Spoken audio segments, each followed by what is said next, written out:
Hi, so this is a video about non-negative least squares regression, NNLS. And so this can be a surprisingly useful technique and comes into use more often than I would expect. Because if you're doing a lot of regression type applications, you're trying to solve problems, there are times when a dependent variable shouldn't be negative. So, for example, like if you predict negative time, it's not going to make a lot of sense. So those are instances where this NNLS type regression can be quite useful.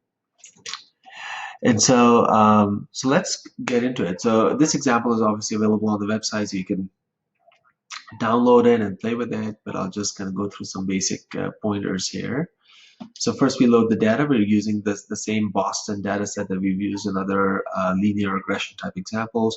We're trying to predict the median value of owner-occupied homes, and we have some other variables that are sort of predictors. And here we're just kind of observing, what the data looks like. I'll run this here. This is just some basic stats on the data, things like mean and standard deviation and stuff. So here we're creating an sort of an X data set and a Y. So X is basically everything except of our dependent variables. So we are dropping that. And then our dependent variable is that median owner-occupied home price. And then here we are sort of, we don't have to do this, for example. We're not really going to get into it, but here we're splitting the data into sort of testing and training.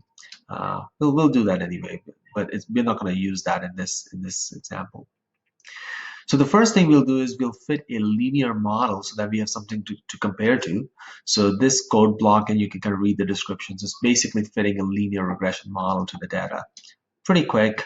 And so we have the predicted price and actual price, and they're kind of close together. It's pretty good prediction.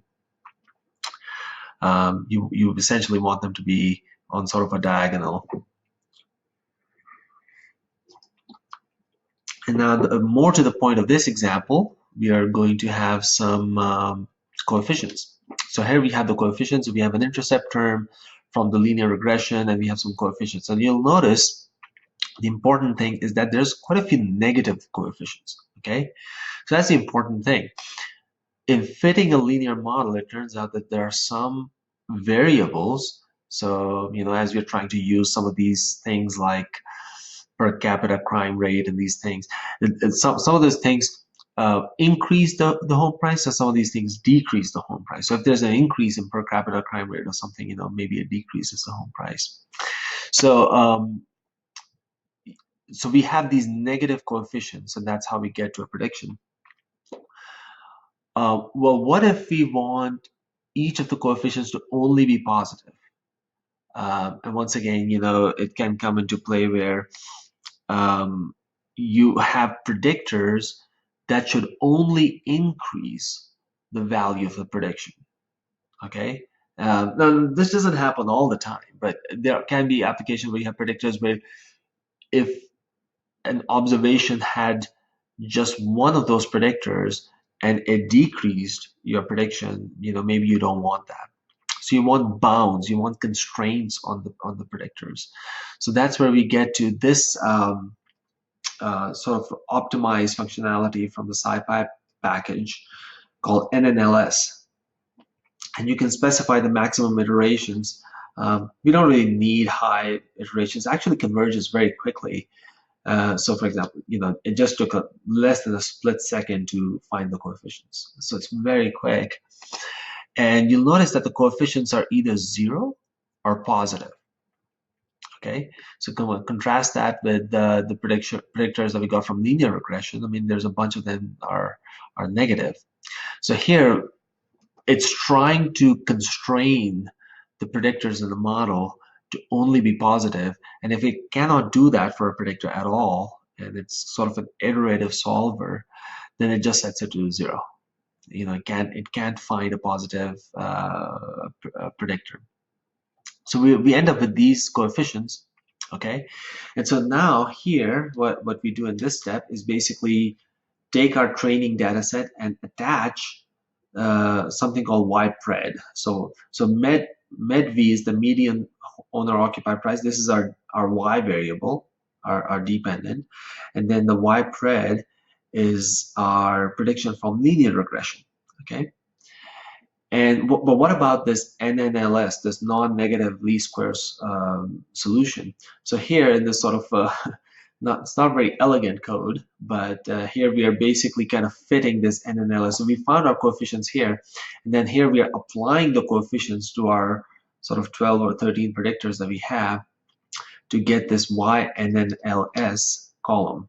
Okay, so now we have our Y, we have a prediction from linear regression, and we have a prediction from sort of non-negative least squares solver routine. And they're not identical. So here, the prediction of linear regression is 13, and the prediction from the non-negative least squares is 20, and the actual value is 13.4. And they kind of vary around. And so the question is, well, which one performs better, linear or the non-negative least squares? So here we're looking at the performance, and ignoring the first one, but we're essentially kind of comparing from the least squares. So this is R square from least squares regression, and then this is R square from, so we have this NNLS, so NNLS, and least squares from NNLS. So that's how it looks like. So let's run that. And so from linear regression, our R square is 75%, 76%. And from NNLS, it's about 39%. So quite a drop in performance. And this is an important step. There are applications, as I mentioned, where you want each of the coefficients to be sort of non-negative. I said often, but maybe it's sort of more on the rare side. But there can be applications where you want. Now then, you do have to inspect the degradation and performance, because an NNLS is always going to approximate the performance of a least squares algorithm. And so and then you have to look at the degradation and performance, and see if you're okay with that. If you're not okay with that, maybe you want to go to a different type of solution, or sort of recast the problem such that the negative coefficients aren't as big of a problem. So that's it. I mean, there's obviously a lot of details that are skipped over, but hopefully this piece of code gives you a sense of, the next time you have a problem where you want non-negative coefficients, then you can kind of go to something like this. There is also another related routine where you can actually set the bounds of the coefficients. Maybe you just don't want them to be non-negative, you want them to be less than 10 or something, or you want them to be between -5 and 5 or so. So I'll post a video of that soon, but for now, here you go on the routine on the NNLS. Right below this video, there'll be a link to where you can actually download this code and edit it and work with it. Great, thank you for watching.